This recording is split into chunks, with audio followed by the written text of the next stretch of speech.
Good morning or good afternoon. My name is Allison Wilder, and today I'm going to be sharing my PowerPoint presentation to you.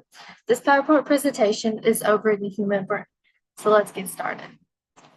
Here's my first slide, which I'm going to go to a slideshow. Here we go.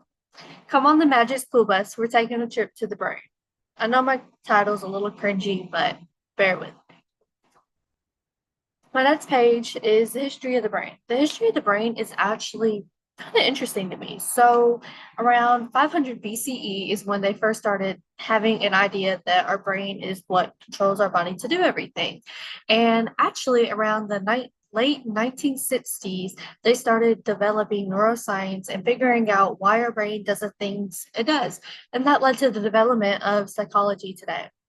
Let's go on to the next slide. This is who created the brain model. As you can see in the picture here is American neuroscientist Paul D. MacLean. He's the one who created the brain model you'll see in the next slide. But bear with me, guys. These marks on here, I don't know how to get them to go away. I was doing a little presentation, underlining stuff earlier. I can't get them to go away. But yeah, let's go to the next slide. The next slide is parts of the human brain. There are many different parts that contribute to the overall function of the brain, such as the frontal lobe, the partial lobe, the temporal, the octal, the brain system, which connects to your spine in a way, and the cerebellum. Also, please bear with me because I, for the love of God, cannot say any of these names. Yeah, those are the six main parts of the human brain. This side is on the frontal lobe. This controls, basically, to summarize it up, it controls emotional functions. So such as you being sad, mad, or upset, or anything of that nature. What controls that and what regulates your emotions is your frontal lobe. Your frontal lobe is actually the biggest lobe of all the lobes in your brain. It also does motor functions and helps with social interactions. So when somebody's coming by, you wave your hand or you say, "Hey, how are you?" Things of that nature, your frontal lobe is responsible for that.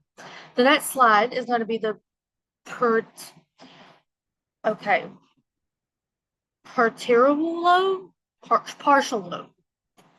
I don't know now. Now this lobe is responsible for all sensations when it comes to touch, feel, kind of like your senses. So, for example, when somebody gives you a high five and you feel them touching your hand, your partial lobe is responsible for that. It also helps with doesn't help, but what I'm trying to say is a partial lobe is responsible for feeling as pain when you are getting blood drawn or something and you feel the needle going in your skin. That is an example of your partial lobe doing what it's supposed to do. You're supposed to help feel sensations like pain and touch and vibrations. And when you feel cold in the winter, it's actually because your partial lobe controls it. It's basically a big sensory processing is what your partial lobe does. The next slide is going to be the temporal lobe. This role is mainly for audiology. Is that the right word I'm looking for? It controls and it processes and interprets anything you hear. So for example, you listening to me right now is actually happening through your temporal lobe. Also another thing is your temporal lobe. When you think back to, I don't know, if you can remember your last birthday or last Christmas, when you think back and you go back to those memories like I'm doing now, and I'm picturing everything in my brain, your temporal lobe is responsible for that. But we're going to talk a little more about that on the next slide. The octal lobe. This lobe is for visual processing, visual recognition, things that you see. So basically, think of octal. I think of eyes. It kind of goes along with the word octal. I think of what's the eye doctor's name, ophthalmologist or something. I think of eyes. So what really helps me is just knowing more depth into like medical stuff. But the octal lobe is actually responsible for everything you see. It is located at the back of your head, at the very back, and everything you see, like you looking at me right now, you're able to see through your octal lobe. Also, your octal lobe is the smallest lobe in your brain. Fun facts. Also, octal lobe is for experiences such as dreams. So when you're at night and you're having nightmares or you're having a good dream, your octal lobe is the one responsible for processing all of that. Let's go on to the next slide. Cerebellum.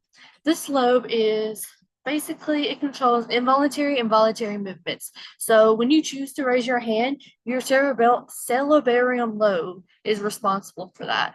Or when you sneeze, and that's not a good term. When you shiver, like if you're really cold and you start to shiver, your cerebellum, that's an involuntary movement, or such as when you're going to the doctor and they take the stethoscope and they tap it on your knee, that is, and the reflex when you kick back up, that's your reflex. You automatically do that. You cannot voluntarily do that. It's involuntary. But this lobe, it's actually responsible for that, and the lobe it's actually responsible for planning, timing movements, and what I'm meaning to say is it's the largest lobe inside the human brain.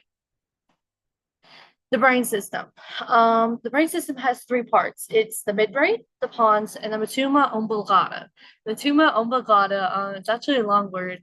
It's kind of hard to say, but that's kind of the base in the middle of your brain, and it controls things such as your heart rate, your blood pressure, breathing, things of that nature, things that are involuntary, things that you cannot control, comes from your medulla oblongata, which is kind of in the middle of your brain in a sense. The brain system is plays a huge part in the nervous system. It connects to the spinal cord, and it basically helps regulate everything. So without it, you might not be alive. Fun facts. So this slide was actually kind of fun to make because I was researching some fun facts, and actually I was really shocked by some of these facts. Like for example, the first one, the brain is the fattest organ in the body, making up 60% of its dry weight. Wow, I did not know that. That was shocking. And the next one kind of plays on to the first one. Adult brain weighs about 3 pounds and is composed of 75% of water. 3 pounds for your brain? I don't know if you guys can picture that like I am, but I feel like that's a lot. The brain can learn and memorize over 50,000 distinct scents. That is a crazy amount. Like I'm thinking right now, like I'm sitting at my desk at home and I have all these perfumes laid across my desk, and I'm like, I can barely memorize the 10 I have up there. The fact that you can learn and memorize over 50,000 distinct scents, I guess I knew more than I thought I did. The brain consumes actually about 20% of the total of your total body's energy. So when you wake up in the morning, you feel energized. Your brain takes 20% of that energy, which kind of makes sense because your brain's doing a lot for your body.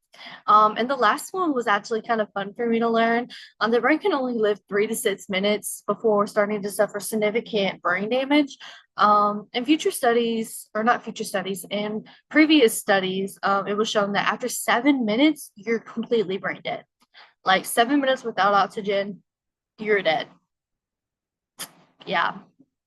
So the next slide is going to be the summary of the brain. Overall, the summary of the brain is it's a organ in your brain, in your head, and it's very complex and it regulates so many things such as bodily functions, sensory information, emotions, behaviors, feelings, just a lot in general. And there's so many factors that contribute to your brain. So think about, I don't know, not to get into anatomy and physiology, but your brain does so much for your body. Like your brain and your heart are the two most important organs in your body. Without them, obviously you wouldn't be alive.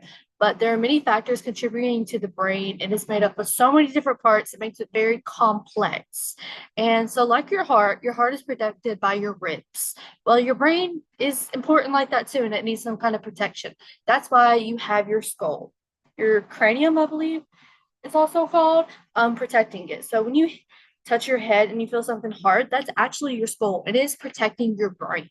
So that's why when people get brain injuries, it's so serious because your brain controls so much. That's kind of my short summary of the brain.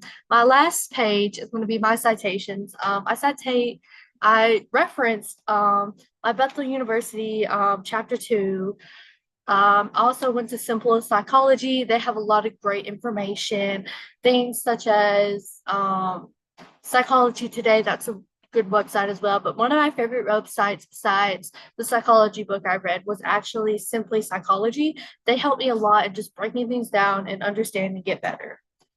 That is my last page. I really hope you enjoyed it. Yeah, once again, my name is Allison Wilder. I'm in the DE dual enrollment psychology class through Bethel University, and I attend East High, and I'm a junior. I hope you enjoyed today's presentation. This is the first take I'm doing this.